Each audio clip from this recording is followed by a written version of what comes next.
Des mares à sec, des rivières dont le niveau est très bas, 30 degrés à l'ombre et surtout pas une goutte de pluie depuis un mois. Résultat, les nappes phréatiques sont au plus bas. Le département de l'Eure était placé en vigilance depuis le 29 mars. Suite à la réunion de ce comité, le préfet a décidé d'en placer les 3/4 en alerte et 23 communes en alerte renforcée. Il y a des restrictions pour l'arrosage des cultures, l'arrosage des potagers. En alerte, il est interdit cet arrosage aux heures chaudes, entre 11 h et 18 h, et en alerte renforcée, c'est entre 9 h et 20 h. Il est aussi interdit, lorsqu'on est en alerte et en alerte renforcée, de remplir sa piscine. Et il est interdit également de nettoyer son véhicule à domicile. L'alerte renforcée concerne le secteur Eure-Aval, près de Louviers. Mais la plupart des rivières du département sont impactées par la sécheresse.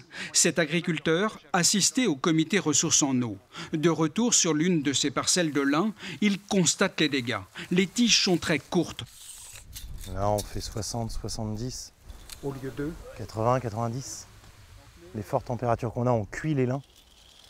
Et puis le vent, on n'arrête pas d'avoir un vent qui dessèche les terrains. Vous voyez dans la parcelle, il y a des zones vertes et des zones où le lin, on ne sait même pas ce que ça va donner à la récolte, quoi. Et voir des lins comme ça à cette époque-là, ça fait mal au cœur, quoi. On n'a jamais vu ça. La sécheresse aura aussi un impact sur les récoltes. Benoît Martin craint qu'elle soit mauvaise pour l'orge, pour le blé. Elle pourrait débuter encore plus tôt que certaines années, dans 15 jours environ, mais les grains seront tout petits. Pour tous les habitants de l'Eure, le préfet appelle à un usage économe de l'eau à l'approche d'un été qui s'annonce particulièrement sec.